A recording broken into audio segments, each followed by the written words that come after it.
Wonderful record. Thanks. It took me a whole night to learn the title. Suppose former infatuation junkie. Yes. How the hell am I going to translate this title? You don't have to. Sometimes I'll say supposed, sometimes I'll say SFIJ, SFIJ, whatever you want, really. That's my just busting my own chops, saying that I no longer had any need for infatuation when of course I do. Basically, it was my calling myself on the fact that I'd never really allowed myself to just enjoy a very basic emotion. Something that made me feel out of control, and it was scary and it was very painful. So now that I understand myself and relationships a little more, I can enjoy it. On an emotional level, I think there's just a little more responsibility taken on this record, as opposed to just being a visceral emotional reaction to things and the pointing of a finger at people and situations. It allows myself to do that because I think it's a valid thing to do. It's about me or my perspective of someone else. I'll write about a conversation that I've had with someone. In the case of a song like The Couch, when I say I'm actually speaking through my father. When I'm in the studio, when I'm in the vocal booth, I don't really think about how I'm singing. The priority is just expressing it, and however it comes out is however it comes out. The creative process for me is the most godlike. I'm humbled by it, and I'm just amazed that it even happens. So I don't like being overly precious about the writing and recording of a song. I think that it can kind of write itself. And I've experienced the inspired, very quick form of writing so often now that that's my favorite way of writing. I think it's just hard to describe which one would be. You're like your little babies. They're my children. I think that I consider something a success if I really feel as though it defines and represents who I am in that particular moment. And once that happens, I let go entirely. But during Jagged Little Pill, I was angry, and then during Supposed, I was spiritual. And now I don't know what the hell I am, but we'll find out, I guess. I think it's one of the longest titles. Is it? Is it? There's no right or wrong way to listen to a record. You can listen to it in whatever way you want, or you can shut it off however quickly you want, you know. The big laughing, smiling face on the cover of SFIJ. Me laughing, and no matter how intense things are, it's all really funny at the end of the day to me. Em novembro de 1998, Supposed Former Infatuation Junkie, um dos destaques da discografia de Alanis Morissette, chegava ao mundo. E eu não vou mentir, é o meu disco favorito de toda a carreira dela e da vida. Aliás, Alanis, como você prefere. Alguma outra pronúncia? Enfim, o título do álbum é imenso. Supposed, Junkie ou SFIJ para os íntimos é um registro preciso do que se tornou a vida da artista canadense após o auge do sucesso de Jagged Little Pill. Foi o quarto álbum que ela lançou, sendo o segundo internacionalmente. A coleção de 17 canções arrebatadoras foi a maneira que a cantora e compositora encontrou para contar sua história. Foi um lançamento muito esperado, que acabou quebrando qualquer tipo de expectativa de som e de aspectos comerciais que todos esperavam da jovem Alanis. Ela teve contato cedo com a fama. Assustada, percebeu como era difícil lidar com o jogo da indústria da música e que viver constantemente sob os olhos do público colocava sua saúde física e mental em risco. Ter sucesso e uma vida pública não era o tipo de validação para ela. Havia muita coisa acontecendo ao mesmo tempo em sua vida, muita pressão, e ela estava esgotada e se perguntando se queria seguir em frente com a carreira. Ao se afastar cada vez mais de um ambiente tão exaustivo, ela optou por seguir a intuição, fugiu das caixinhas que tentavam colocá-la e assumiu o controle da própria narrativa. Uma solução para manter a sanidade, ainda que isso significasse perder popularidade.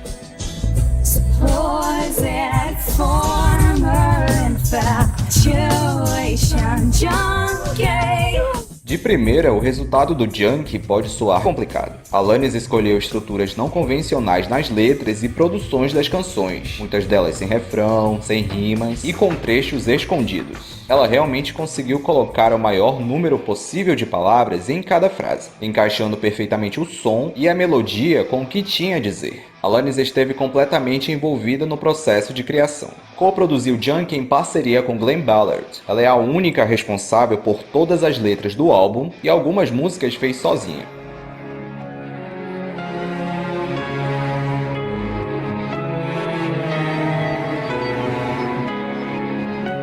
Ao longo dos anos, muito foi comentado sobre a ida de Alanis para a Índia, na busca pela paz interior. De acordo com várias reportagens desde 1998, essa viagem teria resultado em um tipo de redescoberta para a cantora, um refúgio. E de fato foi. Mas acontece que muitas vezes a história foi reduzida a isso. Era como se para a imprensa apenas coisas positivas tivessem acontecido com Alanis a partir daquela viagem, como se ela negasse a raiva e todas as outras emoções abordadas no álbum anterior e agora encarasse tudo de forma positiva e zen. A vibe inesperada do primeiro single, Thank You, e a imagem da artista podem ter dado essa impressão para alguns, mas a história não foi totalmente assim. Afinal, ninguém é uma coisa só o tempo inteiro. Eu diria que no Junkie, os assuntos são abordados de um jeito até mais profundo do que antes. Jagged Little Pill trouxe apenas uma parte do que Alanis tem a oferecer.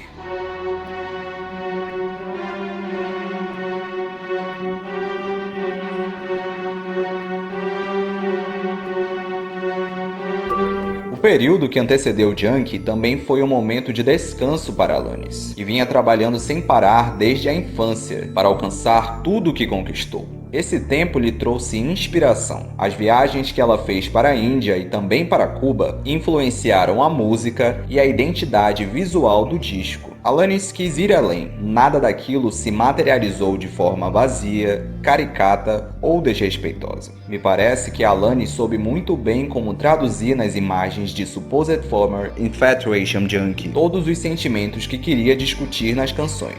Sim, tinha ali o lado espiritual, que para alguns era tido como calmo, mas também o oposto disso. Durante as performances de Alanis nos shows, havia uma certa vulnerabilidade. Ela se apresentava como se estivesse em um divã, mas cheia de força. Compartilhou com o público suas histórias de uma forma brutalmente honesta. Levou todos com ela nessa viagem. Pura catarse. E sabe o que é mais legal? Cada um interpretou Junkie à sua maneira, no seu próprio contexto, no seu próprio tempo e em diferentes períodos. Eu, por exemplo, tinha nascido há 1 ano e 9 meses quando o álbum saiu. Fui ouvir esse disco na adolescência e sem ter quase nenhuma informação sobre aquela época e sobre a própria Alanis. Eu me lembro de ainda muito novo ficar fascinado pela atmosfera misteriosa e às vezes assustadora desse álbum. Junkie tem um ritmo muito particular e os temas são colocados de um jeito muito profundo. Naquele momento eu não conseguia entender, não conhecia nada assim na música. Eu acho que é o tipo de álbum que cresce com a gente ao longo do tempo,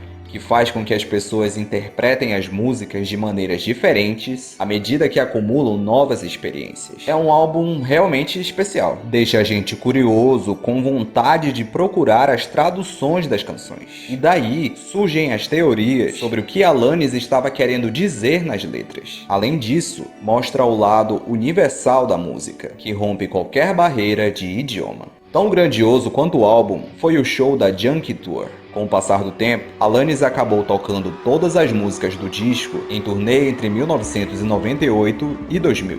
Foram vários shows ao redor do mundo, divididos em turnês promocionais e as diferentes etapas da turnê mundial. Junkie foi o destaque de grande parte dos setlists, assim como Uninvited, que os fãs conheceram na trilha sonora de Cidade dos Anjos, no início daquele ano de 1998. No palco, Alanis entregou uma performance poderosa, dando tudo de si. Muito entregue e presente, nada no automático. Músicas novas e as já conhecidas ganharam grandes versões ao vivo, com originalidade e muito estilo. Sempre andando de um lado para o outro, Alanis parecia concentrada em seu próprio mundo e movida pela música. Existia uma paixão em apresentar essas canções.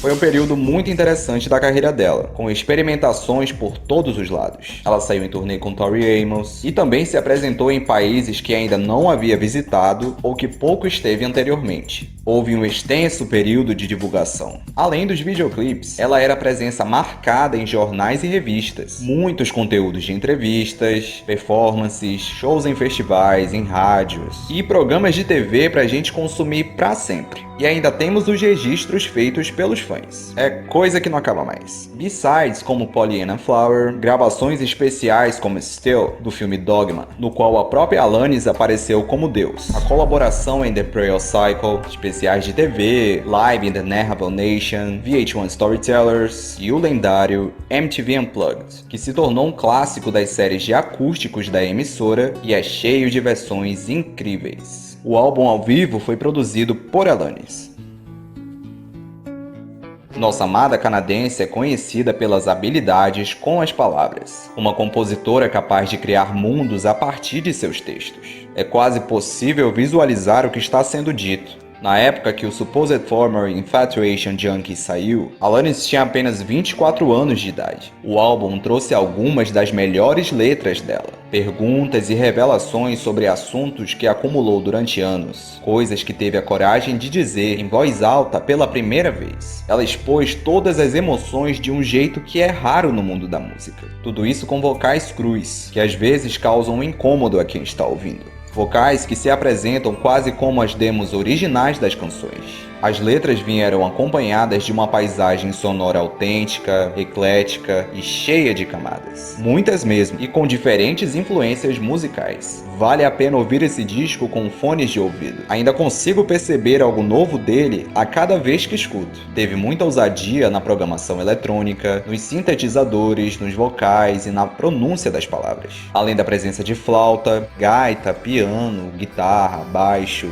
percussão, bateria, loops, violão e arranjos de cordas. Um disco de 1 hora e 11 minutos, extremamente desafiador e intenso. Um álbum até dançante, por que não? Como uma boa amiga, nas letras, Alanis parece dar uma espécie de permissão aos ouvintes, mostrando que não é preciso ter vergonha de ser humano, de ser alguém sensível e encarar o lado bom e ruim da vida. Junkie traz uma sensação de pertencimento, de que não somos os únicos a passar por essas coisas. E Alanis fez e ainda faz isso naturalmente nas músicas, sem a pretensão de querer ensinar ou fazendo discurso barato.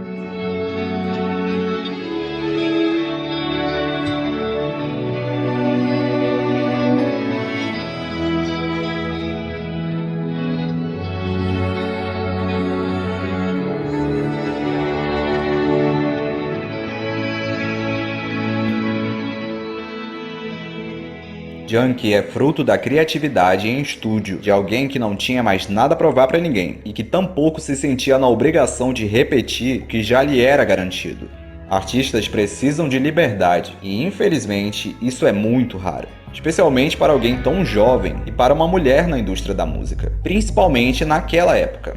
Foi a espontaneidade e a forma natural com que ele lidou com o processo criativo que fez com que Alanis se conectasse com tantas pessoas em Jagged Little Pill. Ela conquistou tudo que se poderia sonhar em termos de sucesso comercial, sucesso de crítica e público. O que mais poderia fazer para chegar perto do que foi aquele disco? Jagged Little Pill é a consequência do talento de Alanis. A maneira como pôde conduzir as coisas fez com que todo aquele sucesso fosse possível. Não foi algo extremamente planejado.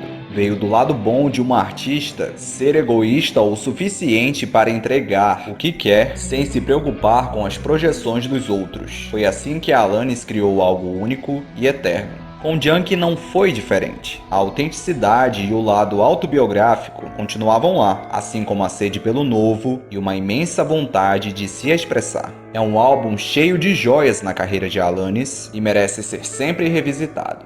Foi um passo arriscado, mas que faz sentido na evolução de uma artista que estava à frente de seu tempo. Quem determinou o caminho foi a voz dela. Até hoje, Alanis continua fiel a si mesma e sem o menor receio de mostrar suas imperfeições. Conseguir se comunicar com as pessoas da maneira que tem feito é um processo pessoal para a cantora, e ela ajudou tanta gente a encontrar o próprio caminho.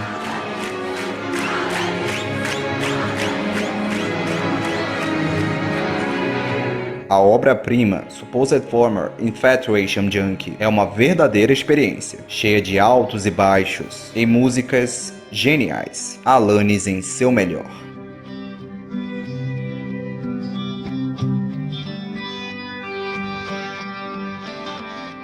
Ei, quer conhecer mais a história e o processo criativo de Alanis Morissette? Eu criei uma série documental sobre ela chamada The Couch. Os 4 episódios são narrados pela própria Alanis em entrevistas de arquivo e já estão disponíveis no canal Na Estrada Films no YouTube, com legendas em português e em vários outros idiomas. Espero você lá, hein? Tchau!